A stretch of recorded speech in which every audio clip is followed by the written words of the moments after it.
अस्सलाम वालेकुम। आप देख रहे हैं गोरखधंधा अबरार कुरैशी। आपसे मुखातिब हूँ साहिब। आज हम जिन मौज़ूआत के ऊपर बात करेंगे उसमें सरदार अतीक अहमद ख़ान साहब और मुस्लिम कॉन्फ्रेंस को किसने इस्तेमाल किया और पाकिस्तानी मीडिया का कैसा शर्मनाक किरदार रहा इस सारे अमल में जो कुछ आज़ाद कश्मीर में हो रहा है।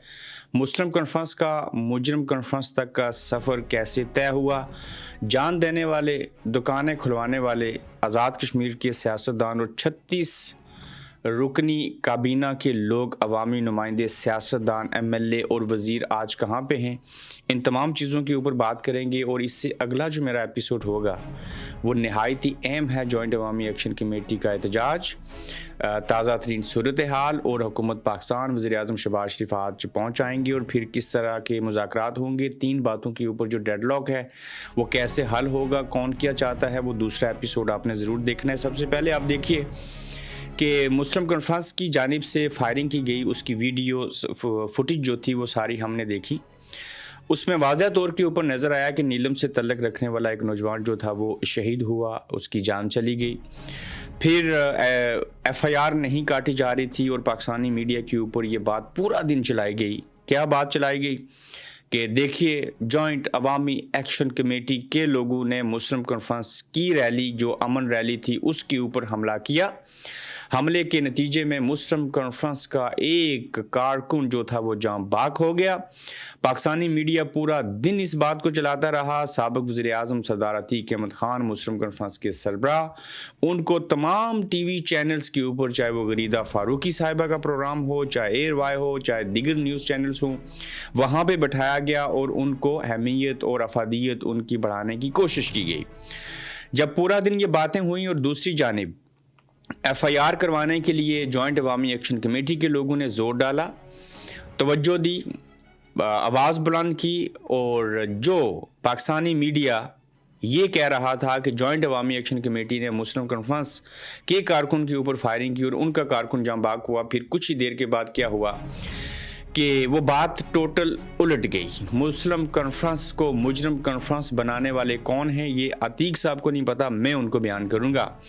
तो क्या हुआ कि जिस मुस्लिम कॉन्फ्रेंस का कारकुन मरा था पाकिस्तानी मीडिया के मुताबिक, या शहीद हुआ था, जान गई थी, उसी मुस्लिम कॉन्फ्रेंस के ऊपर शाम को एफआईआर हो गई।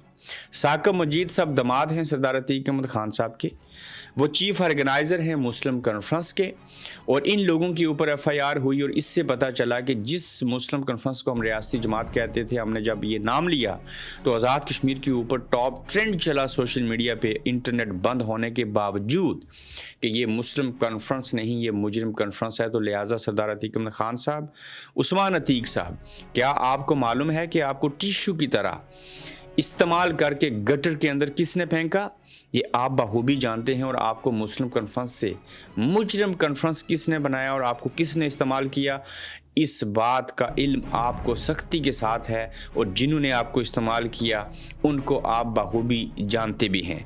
फिर आप देखें कि जान देने वाले, दुकानें खुलवाने वाले आज़ाद कश्मीर की 36 रुकनी काबीना के लोग कहाँ हैं, जो कह रहे थे कि मैं, फ़ारूक हैदर साहब की मिसाल ले लीजिए, साइफर लेके आए, बयानात दिए, मैं अपनी जान दे दूंगा, मैं सीढ़ियों के ऊपर जान दे दूंगा और अपने अवाम के लिए खड़ा हूँगा। आज आप कहाँ पे हैं? एक कोटली से सियासतदान जो कह रहा था कि किसी के बाप की जुर्रत नहीं है वो दुकानें खोलें, और आज वो कहाँ पे हैं? इनकी गिदड़ बबकियाँ आप सुने, इनके बड़े बड़े दावे देखिए।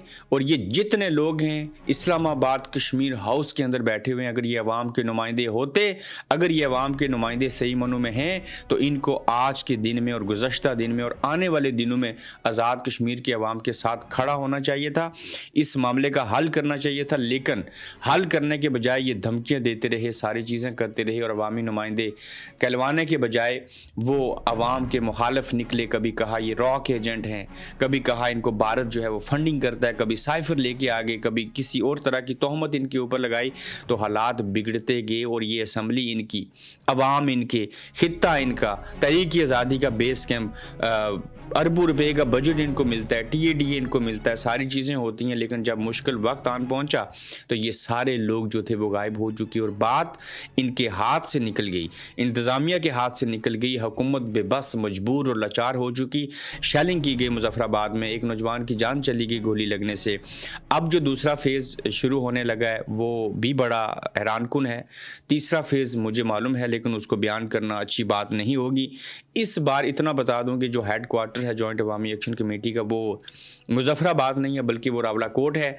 और वज़ीर आज़म पाकिस्तान क्या करना चाहते हैं, ये कितने मुतालबात बाकी हैं, इसमें कौन किरदार अदा कर रहा है, आगे चल के चीज़ें होंगी क्या, इस सारे मामले के ऊपर मैं जो दूसरा एपिसोड इसके बाद करूँगा उसको आपने बागौर सुनना है। ताहम आज़ाद कश्मीर के अंदर जो मौजूदा सूरत हाल है उसको अगर आप देखें तो दूसरे फेज़ के अंदर लोग चादर, कपड़े, खाना, चीज़ें लेके जो हैं वो धरना देने की तरफ गमज़न है। वो कैसे है इसके ऊपर मैं आगे चल के बात करूंगा, लेकिन सरदार अतीक अहमद खान साहब को इस्तेमाल करके मुस्लिम कॉन्फ्रेंस को मुजरिम कॉन्फ्रेंस बना दिया गया। रियासती जमात थी, इनकी एक हैसियत थी और पाकिस्तानी मीडिया का शर्मनाक किरदार जो था वो मैंने आपके सामने रखा। लेकिन इन सब बातों के बावजूद जॉइंट अवामी एक्शन कमेटी के लोग जो हैं वो पहले भी तगड़े थे, अब भी तगड़े हैं। उनके सामने सरेंडर करना पड़ेगा, उनकी बात सुनना पड़ेगी, जायज़ बात मानना पड़ेगी। बासूरत दिगर ऐसे निज़ाम नहीं चल सकता। तो अपना ख्याल रखिए, अपना फीडबैक दीजिएगा। तो जल्द दूसरे एपिसोड के अंदर बड़ी मुफस्सिल बात करूंगा, तो आपसे फिर मुलाकात होगी। आप देख रहे हैं गोरखधंधा अब्रार कुरैशी के साथ।